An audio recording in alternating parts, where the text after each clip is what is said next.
प्रभु का धन्यवाद हो। मैं पास्टर गब्रियल मरंडी आपके सामने नए मैसेज के साथ उपस्थित हूँ। आज का मैसेज है बालकों को आशीर्वाद। प्रभु का धन्यवाद हो। आइए शुरू करने के पहले हम लोग प्रार्थना करते हैं।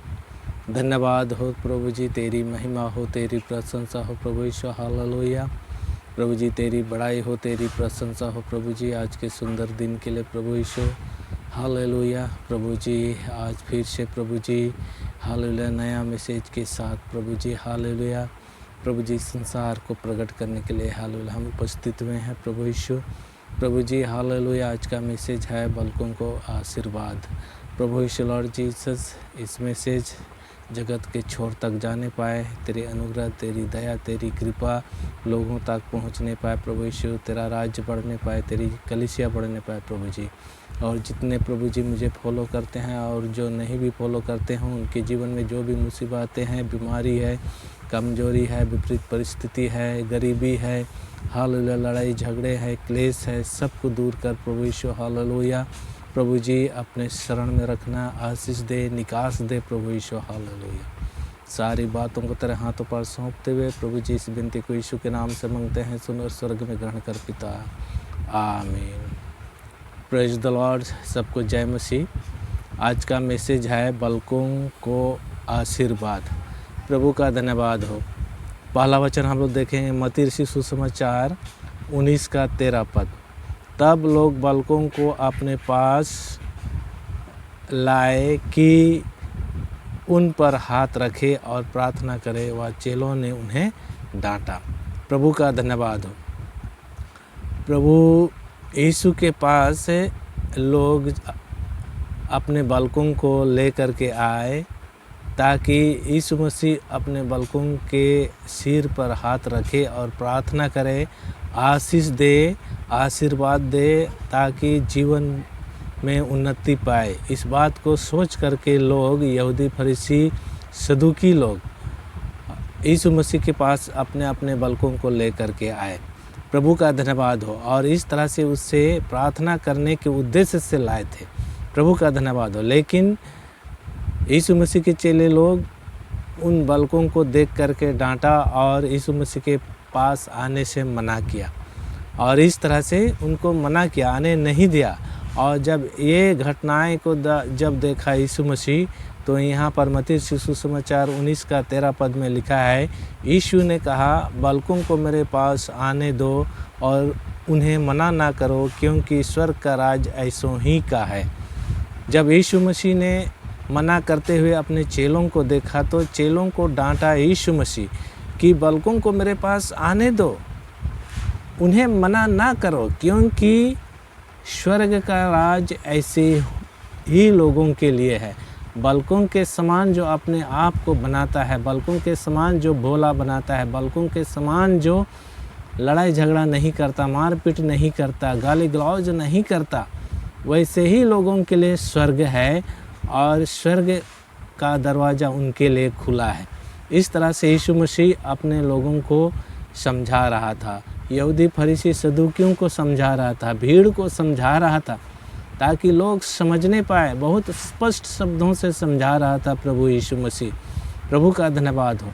यानी बालकों की नई जो अपने आप को छोटा करेगा, अपने आप को बालकों की नई स्वभाव को बदलेगा, वही व्यक्ति स्वर्ग राज जा सकता है, वही व्यक्ति परमेश्वर को देख सकता है, वही व्यक्ति परमेश्वर के समीप जा सकता है।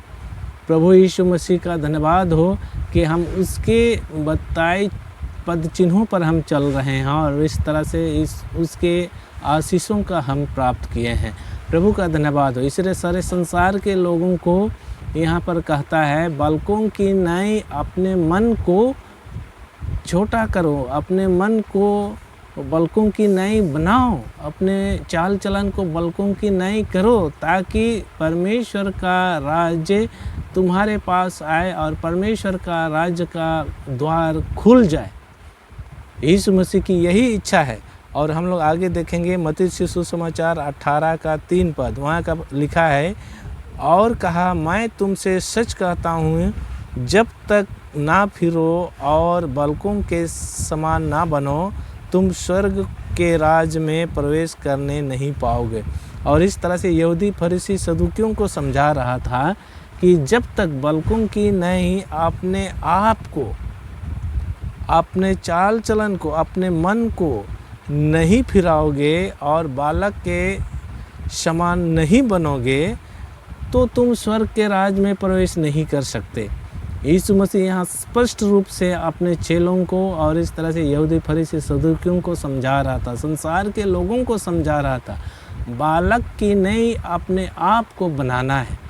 बालक जैसे किसी दूसरे व्यक्ति से लड़ाई झगड़ा नहीं करता, किसी व्यक्ति से गाली गलौज नहीं करता, मार पड़ने के बदले वो मारता नहीं है, गाली खाने के बदले वो गाली नहीं देता, बल्कि उनको सहता है। प्रभु यीशु मसीह ऐसे ही हमको सहने के लिए कहा है कि तू गाली के बदले गाली ना दो, मरने के पीटने के बदले तू मारपीट ना करो, बल्कि उनको सहो, ताकि परमेश्वर की दृष्टि तुम पर बनी रहे, परमेश्वर का राज तुम पर प्रकट हो और इस तरह से तुम स्वर्ग में जा सको। इसके विषय पर यहाँ पर यीशु मसीह यहूदी फरीसी और सदूकियों को बोल रहा था। प्रभु का धन्यवाद हो। और हम लोग आगे वचन देखेंगे मत्ती 18:4 में, वहाँ पर लिखा है, जो कोई इस बालक के समान अपने आप को छोटा करेगा वह स्वर्ग राज में बड़ा होगा। प्रभु का धन्यवाद। हमें स्वर्ग राज में अगर बड़ा होना है तो बालकों की नहीं अपने आप को छोटा करना है, क्योंकि अगर हम अपने आप को इस संसार पर बड़ा करते हैं तो इसका मतलब हम परमेश्वर की शिक्षा को अब नहीं अपनाए हैं, परमेश्वर की पद चिन्हों पर हम नहीं चल रहे हैं, परमेश्वर के बातों को हम नहीं मान रहे हैं। क्योंकि हम अपने आप को बड़ा किए हैं तो इसका मतलब हम सब चीज़ जानते हैं, सर्वे सर्वा हम हैं और हमारे बगैर कोई नहीं जानता। इस तरह से हम अपने आप को प्रकट करते हैं लोगों के सामने, और ये बात परमेश्वर को अच्छा नहीं लगता है, क्योंकि परमेश्वर चाहता है कि बालकों की नहीं बनो, ताकि परमेश्वर की आशीष तुम्हारे ऊपर प्रकट हो और इस तरह से परमेश्वर की आशीष के द्वारा तुम इस संसार पर आगे बढ़ो। परमेश्वर की यही इच्छा है, इसीलिए बालकों की नहीं बनने के लिए हमारा प्रभु यीशु मसीह यहाँ पर कह रहा है। और हम लोग आगे देखेंगे मत्ती रचित सुसमाचार 10:14, जो कोई तुम्हें ग्रहण ना करे और तुम्हारी बातें ना सुने, उस घर या उस नगर से निकलते हुए अपनी पाँव की धूल झाड़ डालो। प्रभु का धन्यवाद हो। और बालक की नहीं और हम बांधते हैं और इस तरह से फिर भी हमारी बातों को ग्रहण नहीं करता है, हमारे बताए हुए मार्गों पर नहीं चल रहा है और हमको इनकार कर रहा है, प्रभु यीशु मसीह का सुसमाचार का इनकार कर रहा है, तो लिखा है उस घर से निकल जाओ, उस नगर से निकल जाओ और निकलते समय उस जगह के धूल को झाड़ दो, अपने पाँव से झाड़ दो, ताकि अपने पाँव में एक भी धूल ना लगे और आने वाले समय में वही धूल परमेश्वर के सामने गवाही देगा कि फलाना व्यक्ति उस जगह में गया था और इस तरह से इनकार किया उस जगह के लोग और इनके बातों को नहीं माना, सुसमाचार को नहीं सुना और इस तरह से इस प्रभु के मार्ग पर नहीं चले और इस तरह से ये दंड के योग है। इस तरह से यहाँ पर लिखा है। और पाँव की धूल झाड़ने का मतलब है उस गंदी चीज़ को अपने साथ उस नगर या उस घर का ना लाओ, क्योंकि उस जगह में गंदी चीज़ है, गंदा धूल है और इस तरह से उस धूल के कारण उस घर के लोग, उस नगर के लोग दोषी ठहरेंगे, क्योंकि उस नगर के लोग, उस घर के लोग योग्य नहीं हैं, परमेश्वर की योग्य नहीं है और वे लोग हमेशा परमेश्वर के खिलाफ काम करते हैं और परमेश्वर की आशीष को प्राप्त करना तो चाहते हैं, मगर वो अपने चाल चलन से, काम से, बोले वचन से इनकार करते हैं। प्रभु का धन्यवाद हो। इसीलिए यहाँ पर यीशु मसीह कहता है उस नगर के लोग योग्य नहीं है और उस नगर से अगर आप निकाल रहे हैं तो अपने पाँव को अच्छी रीति से झाड़ लो, ताकि एक भी धूल तुम्हारे पास ना आए। कहने का मतलब है उस नगर की बुराई, उस घर की बुराई दूसरे जगह तुम फैलाओ मत।